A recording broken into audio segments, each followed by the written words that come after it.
Hey everybody, this is Angelo Villagomez with the Center for American Progress, bringing you a special episode of Under the Pala Pala. I was recently in Vancouver, Canada at the International Marine Protected Area Congress and hosted a special storytelling event with National Ocean Protection Coalition and Center for American Progress. All of the speakers at our storytelling event were advocates for national marine sanctuaries. This was Dr. Kelsey from the Shinnecock Nation, Hoku and Uncle Saul from Hawaii, Destiny and Lauren from the Pribilof Islands, and we also had Violet from the Northern Chumash Tribal Council. Each of the advocates were asked to speak about how community-led conservation and indigenous-led conservation plays out in their advocacy for national marine sanctuaries. In a previous episode of Under the Pala Pala, we talked about a framework for understanding indigenous-led conservation, and we looked through it through 5 lenses. It was using identity, knowledge, values, responsibility, and advocacy. And in this storytelling event, we added a 6th one, which was allyship. So I'll go ahead, we can roll the tape, and we can hear what all of our speakers had to say.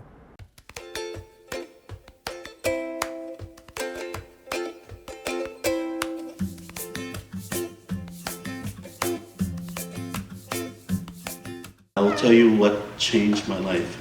My first sail after 2 weeks of training on Molokai and Hokulea was to sail between Molokai across the Kaiwi Channel, which separates or connects Molokai and Oahu Island, with a straight shot to Diamond Head, where we landed at Sans Souci Beach at the head of Diamond Head. And we sailed on a day that had seas that were 15 feet, and the winds were blowing and gusting at 30 knots. And when the canoe took off and hit the wind line, we surfed down that swell, and we hit the trough, and the canoe shot up the other side and hit the crest, and we did this over and over and over. And the sails are open, and I stood on the rails and I held on and I looked at it. This canoe is tied together. There's no nails, no nuts, no bolts, and we're flying across the ocean. And I go, this is how I got here. As a young adult, it was that first sail that now grounded me to culture. And then that now has sent me in this voyage that canoe not only connected me back, but it also now takes me through all of Polynesia. I've been to all the Polynesian islands, and I've seen the reflection of myself and all the people, but it helped me to also learn the migrations and the connections of culture, language, everything. We're all the same people.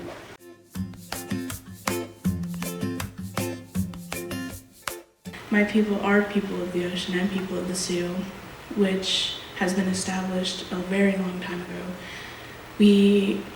My people from the Pribilofs were brought up from the Aleutian chain, and we never lost that connection with the ocean. We stayed connected as best as we could, even through slavery. There's no point in which you come to this work, and I think that's what others have already shared with you.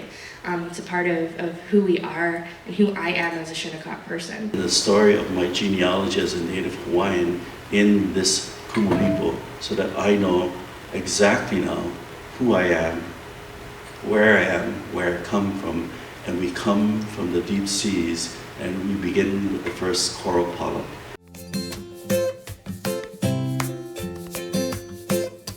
This is the first time Indigenous people have really been able to lead, and people are finally listening, and people are really hearing what we have to say, and people are coming back to us and saying, you know what you said 40 years ago, you were right. Shinnecock in our language means people of the stony shore. So if that shore ceases to exist, we cease to exist. I think our ancestors really had a wonderful way of, I think what you said there, Saul, of feeding us or seeding us knowledge. It's in our language. We are very resilient people, and we know how to survive off the ocean, and I think that's a very big part in how I've learned to put my work into working with the ocean, not just being from there. And I think it's very important to understand that Indigenous people have always been a part of these lands and waters. The first one I would say Mai Kapomai. For those who haven't heard of what that is, that's a Native Hawaiian guidance document for Papahānaumokuākea and the management of that place. And that document puts side by side Native Hawaiian values and the Native Hawaiian knowledge system that our ancestors have passed down to us for, like I said, thousands of generations. And it puts it side by side with Western science.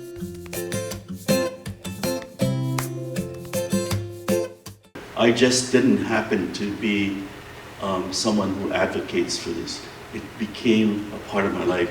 Our heritage is how conservation started. We started conservation. And in the 1969 Unicau oil spill in Santa Barbara, my elder 3 generations ago, Palula, helped start the Earth Day movement, start the environmental movements. So our people were there at the start of conservation.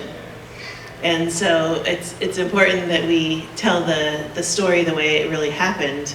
And instead of us being brought into the conservation field, it's our people that started the conservation movements. I grew up in the ocean, surfing, swimming, diving, fishing in the canoe, and it's a very special place to me, so I always felt a very strong kuleana or responsibility to that place. And those are the places that we protect. And those are the places that, that our stories come from, and who we are, and how we become good human beings. We've been talking for generations, decades, 40 years, saying the same thing over and over, and that is that what we're doing is the most important thing that we will ever do in our life, and that is protecting our ocean and our homeland. I'm actually 3rd generation working in conservation, and everything that I do is because I was voluntold, and that is when you are told by your elders and you have to do it. And I don't want to be, my great-grandmother was in a wheelchair at almost 80 years old talking to the board of supervisors about why we should ban fracking and why we should stop drilling for oil in the Santa Barbara Channel. The same stories are applicable wherever we are. We're fighting for the same thing. We're fighting against something that we did not create, something we didn't support, and yet we're going to be the ones affected first. And yet we're the ones fighting the hardest to prevent us going into a global catastrophe and climate change and sea level rises and deep sea mining and all those things. The Indigenous people are at the front lines. We were put there to be those people of the shore and to recognize what that promise and gift and responsibility is. That if you wear that name, if you hold that name, if you call yourself a Shinnecock person, then you have to be someone that works to protect it.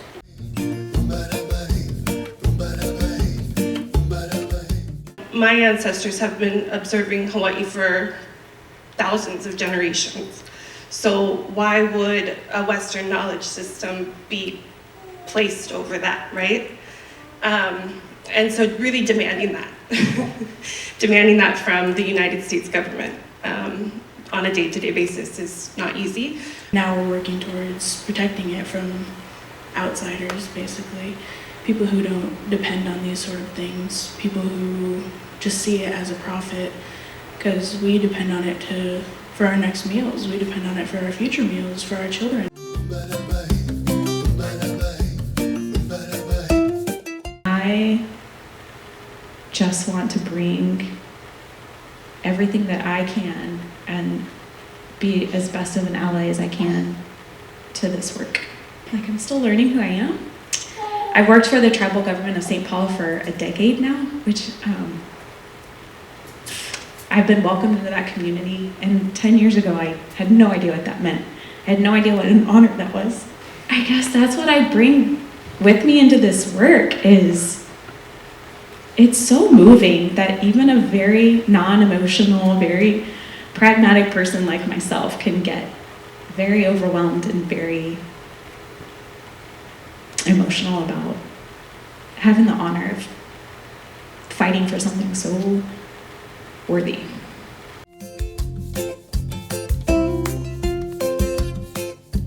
We are all working towards national marine sanctuaries in the United States, and We have elder, youth, traditional leader, Indigenous scientist, girl from Waianae,